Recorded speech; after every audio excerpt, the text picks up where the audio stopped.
जय श्री कृष्ण। दोस्तों, अब तक अर्जुन ने अपने को धर्मात्मा मानकर युद्ध से निवृत्त होने में जितनी दलीलें युक्तियां दी हैं, संसार में रचे पचे लोग अर्जुन की उन दलीलों को ठीक ही समझेंगे और आगे भगवान अर्जुन को जो बातें समझाएंगे उनको ठीक नहीं समझेंगे। इसका कारण यह है कि जो मनुष्य जिस स्थिति में है उस स्थिति की, उस श्रेणी की बात को ही वे अच्छी समझते हैं, उससे ऊंची श्रेणी की बात वे समझ ही नहीं सकते। अर्जुन के भीतर कौटुंबिक मोह है और उस मोह से आविष्ट होकर ही वे धर्म की, साधुता की बड़ी अच्छी अच्छी बातें कर रहे हैं। अतः जिन लोगों के भीतर कौटुंबिक मोह है उन लोगों को ही अर्जुन की ये सारी बातें ठीक लगेंगी।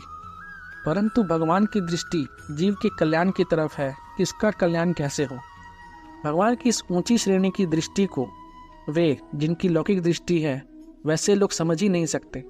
अतः वे भगवान की बातों को ठीक नहीं मानेंगे, प्रत्युत ऐसा मानेंगे कि अर्जुन युद्ध रूपी पाप से बचना तो बहुत ठीक था, पर भगवान ने उसको युद्ध में लगाकर ठीक नहीं किया। वास्तव में भगवान ने अर्जुन से युद्ध नहीं कराया, प्रत्युत उनको अपने कर्तव्य का ज्ञान कराया। युद्ध तो अर्जुन को कर्तव्य रूप से स्वतः प्राप्त हुआ था, अतः युद्ध का विचार तो अर्जुन का खुद का ही था।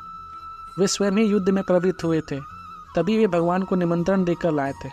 परंतु उस विचार को अपनी बुद्धि से अनिष्टकारक समझकर वे युद्ध से विमुख हो रहे थे, अर्थात अपने कर्तव्य के पालन से पीछे हट रहे थे। इस पर भगवान ने कहा कि यह जो तू युद्ध नहीं करना चाहता है, यह तेरा मोह है।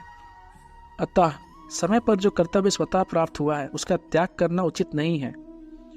कोई व्यक्ति केदारनाथ जाना चाहता है, परंतु रास्ते में उसे दिशा भ्रम हो गया, अर्थात उसने दक्षिण को उत्तर और उत्तर को दक्षिण समझ लिया। अतः वह केदारनाथ की तरफ न चलकर उल्टा चलने लगा। सामने से उसको एक आदमी मिल गया। उस आदमी ने पूछा, भाई कहाँ जा रहे हो? वह बोला, केदारनाथ जा रहा हूँ।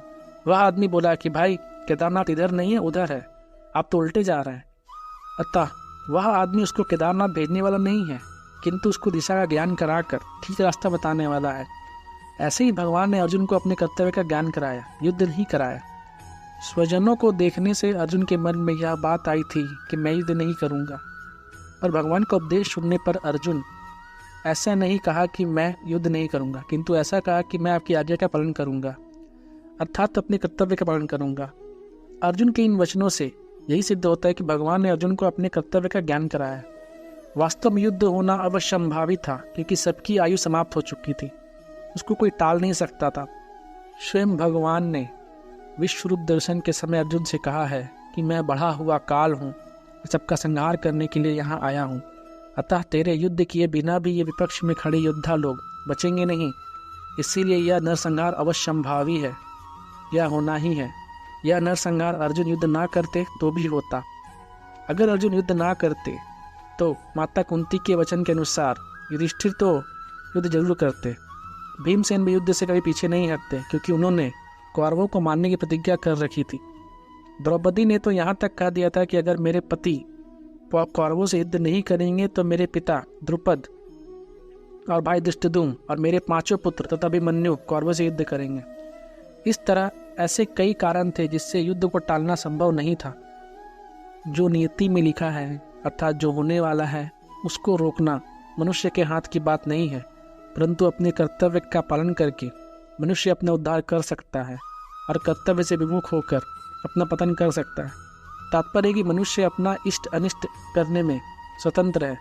इसीलिए भगवान ने अर्जुन को कर्तव्य का ज्ञान कराकर मनुष्य मात्र को उपदेश दिया है कि इसे शास्त्र की आज्ञा के अनुसार अपने कर्तव्य के पालन में तत्पर रहना चाहिए, उससे कभी भी विमुख नहीं होना चाहिए।